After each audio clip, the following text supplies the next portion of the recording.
12 მათგანს შეეფარდა აღკვეთი მონიზების სახით პატიმრობა, მათ შორის ერთ-ერთ მათგანს შეეფარდა დაუსწრებლად, ვინაიდან არის ძებნილი. ბოლო 48 საათში ქურდულ სამყაროსთან კავშირის ბრალდებით დაკავებული 49 პირიდან 12 დღეს წინასწარ პატიმრობაში გაუშვეს. დაუსწრებლად პატიმრობა მხოლოდ ერთს, მარიფათ ალიევს შეეფარდა, რომელიც მიმალვაშია. მძიმე ბრალდებით დაკავებულებს 7 და 10 წლიანი პატიმრობა ემუქრებათ.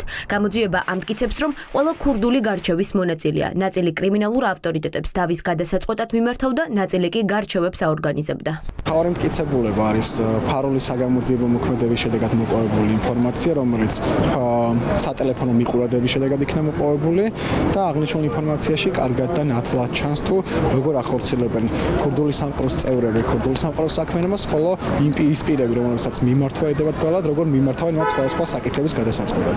ერთადერთი ბრალდებული, რომელმაც დღეს განსასჯელის სკამიდან დუმილი დაარღვია, ზილგამ გაჯიევი იყო. 65 წლის კაცი სასამართლოს უმტკიცებდა, რომ ახლობლების დავებს არა როგორც კრიმინალური ავტორიტეტი, არამედ როგორც თემის უხუცესი ისე უგვარებდა. მის გათავისუფლებას 10,000 ლარიანი გირაოთი ითხოვდნენ, თუმცა სხვა ადვოკატების მსგავსად არც ეს შუამდგომლობა დაგმაყოფილდა. უხუცესი ვარ და ჩემს სიტყვას ენდობია. არა როგორც კრიმინალური ავტორიტეტი, არამედ როგორც უფროსი ადამიანი. პატიოსნად ვშრომობ, არავის ფულს არ ვართმევ, არავის არაფერს ვაძალებ. თუ ვინმე იტყვის იმას, რომ მე ფულის აღება ან მოცემა დავაძალე, მზად ვარ ცხოვრების ბოლომდე ციხეში ვიჯდე. ჩემს რაიონში ყველა პოლიციელი დადებითად მიცნობს, მათაც ხშირად დავხმარები ვარ. არადა ფარულ აუდიო ჩანაწერებში, რომელიც შინაგან საქმეთა სამინისტრომ გაასაჯაროვა, ზილგამ ალიევი ცემით იმუქრება. საუბარია ფინანსური დავის მოგვარებაზე, რა დროსაც თემის უხუცესი ამბობს, რომ მოდავე მხარეს საცემად ბიჭები გაუგზავნა.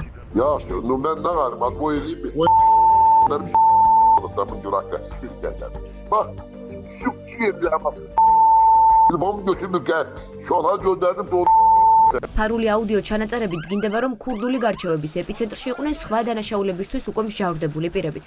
ისინი ციხიდან რეკავდნენ ნაცნობებთან, ეს ნაცნობები კი მეორე ტელეფონით გარჩევის მონაწილეებთან აკავშირებდნენ. ასე წყდებოდა, ვის რამდენი უნდა გადაეხადა ფინანსური დავის დროს. საქმეების გარჩევიდან წილი ქურდებთან მიდიოდა.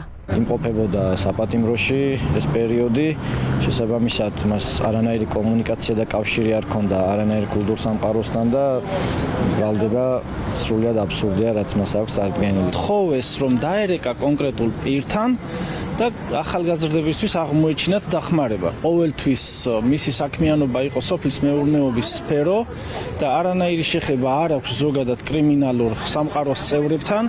მან არ იცოდა თუ რას გამოიწვევდა კონკრეტულად ერთი განხორციელებული ზარე. ჩემი დაცვის ქვეშ მყოფთან მიმართებაში არის მხოლოდ და მხოლოდ სატელეფონო საუბარი, ის არის საკუთარ ვალთან მიმართებაში დადასტურებული და დადგენილია, რომ ნამდვილად 2500 აშშ დოლარი მეუღლისგან წაიღო ვინმე ეროვნებით აზერბაიჯანელმა და მასთან ჰქონდა უბრალოდ კომუნიკაცია, რომ დაებრუნებინათ. ქურდულ სამყაროსთან კავშირში მყოფი პირების საქმეზე სასამართლო მსჯელობას 9 თებერვლიდან გააგრძელებს. სავარაუდოდ ძებნა გამოცხადდება კრიმინალური სამყაროს იმ წევრებზე, ვინც ქვეყნის გარეთ იმყოფებიან.